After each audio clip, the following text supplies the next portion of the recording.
Assalamu alaikum students, I hope you are fine. Next we are going to continue the chapter number 11. Today lecture number 10. Topic disorder of kidney. There are different disorder of kidney. सबसे पहले हम kidney stones को देखते हैं. Kidney stone क्या होता है? ठीक है, urine becomes concentrated due to salts. मतलब किडनी में स्टोन बन जाता है. क्यों बनता है? सॉल्ट की वजह से. वो सॉल्ट कौन कौन सी है? Calcium oxalate, calcium phosphate, ammonium phosphate and uric acid. ये सॉल्ट्स आपस में मिलकर लार्ज क्रिस्टल बनाते हैं जो कि यूरिन में से पास आउट नहीं हो सकते हैं. ठीक है, हार्ड डिपॉजिट बन जाती हैं स्टोन लाइक, जिसको हम किडनी स्टोन कहते हैं. ठीक है, स्टोन जो है वो किडनी में स्टार्ट होता है, देन ट्रेवल करता है यूरेटर में और यूरिनरी ब्लैडर में. अंडरस्टैंड. इसकी मेन कॉजेज़ क्या है? क्यों किडनी स्टोन होता है? Kidney stone is due to age, diet. Age की वजह से हो सकता है, डाइट की वजह से हो सकता है. अगर हम बहुत ज़्यादा ग्रीन वेजिटेबल ले रहे हैं, ठीक है, सॉल्ट ज़्यादा ले रहे हैं, या विटामिन सी और विटामिन डी हमारे फूड में बहुत ज़्यादा है, इसकी वजह से भी किडनी स्टोन हो सकता है. ठीक है. रिक्यूरिंग यूरिनरी इन्फेक्शन, हमने यूरिनरी इन्फेक्शन को ट्रीटमेंट नहीं करवाया, उसकी वजह से भी हो सकता है. लेस इनटेक ऑफ वाटर, पानी अगर हम ज़्यादा नहीं पी रहे, ठीक है, या अल्कोहल कंजम्पशन की वजह से. ये थे मेन कॉजेज़ जिसकी वजह से किडनी स्टोन डेवलप होता है. सिम्पटम क्या है? हमें कैसे पता चलेगा कि किडनी में स्टोन प्रेजेंट है? Sphere pain in kidney, lower abdomen. Kidney में पेन होगी या लोअर एब्डोमेन, पेट के निचले हिस्से में अगर पेन हो तो हो सकता है कि किडनी में स्टोन हो. ठीक है. वॉमिटिंग हो सकती है. फ्रीक्वेंट यूरिनेशन, बार बार यूरिन आना.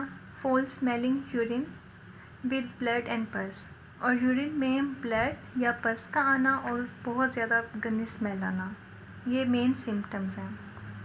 ट्रीटमेंट क्या है? हम किडनी स्टोन को कैसे ट्रीट कर सकते हैं? उसका ट्रीटमेंट क्या करना चाहिए? प्लेंटी ऑफ वाटर लेना चाहिए, बहुत ज़्यादा पानी पीना चाहिए. ठीक है. सर्जिकल ट्रीटमेंट में क्या है कि stone remove from affected area. जहाँ पे स्टोन पड़ा हुआ है, ठीक है, अफेक्टेड एरिया में, वहाँ उसको ओपन करें और स्टोन को रिमूव कर लें. और थर्ड ट्रीटमेंट है लिथोट्रिप्सी. लिथोट्रिप्सी क्या है? लिथोट्रिप्सी एक ऐसा मेथड है स्टोन को रिमूव करने का. Remove stone from kidney. ठीक है. इसमें हम non electrical shock wave use करते हैं. बाहर से हम बम्बार्ड करवाते हैं शॉक वेव्स के स्टोन के ऊपर. वो शॉक वेव्स क्या करती हैं? स्टोन पे जाके हिट होती हैं और स्टोन को ब्रेक कर देती हैं स्मॉल पीसेस में, सैंड लाइक पीसेस में. ठीक है. सैंड लाइक पीसेस में स्टोन ब्रेक हो जाता है, देन पास होता है यूरिन के थ्रू. तो लिथोट्रिप्सी एक ऐसा मेथड है जिसमें हम non electrical shock wave use करती हैं. ठीक है. वो शॉक वेव्स जो हैं बाहर से हम उनकी बम्बार्डमेंट करवाते हैं स्टोन के ऊपर, और यूरिनरी सिस्टम में जो स्टोन प्रेजेंट होता है वो वेव्स क्या करती हैं? डेंस स्टोन को हिट करती हैं और ब्रेक कर देती हैं, और स्टोन जो है वो सैंड लाइक हो जाता है और यूरिन से इजीली पास आउट हो जाएगा. तो लिथोट्रिप्सी एक बहुत ज़्यादा इम्पोर्टेंट मेथड भी है.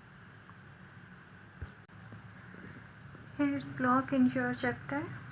Abu Nasr al-Farabi was a prominent scientist who wrote many books that contain information about kidney diseases.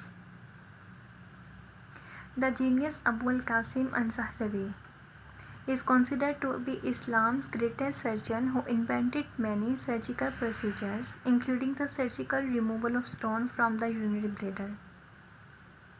मतलब ये एक सर्जन थे, इन्होंने बहुत ज़्यादा सर्जिकल रिमूवल, मतलब किडनी स्टोन को रिमूव करने के लिए बहुत ज़्यादा प्रोसीजर डिस्कवर किया था। His encyclopedia Al-Tasrif, the method contained over 200 surgical method instrument he personally designed। इनकी एक बुक है अल-तसरीफ जिसे दी मेथड कहते हैं, उसमें 200 सर्जिकल मेडिकल इंस्ट्रूमेंट बताए गए हैं जो उन्होंने पर्सनली डिज़ाइन किए थे। ठीक है, किडनी स्टोन को रिमूव करने के लिए किडनी से। अंडरस्टैंड।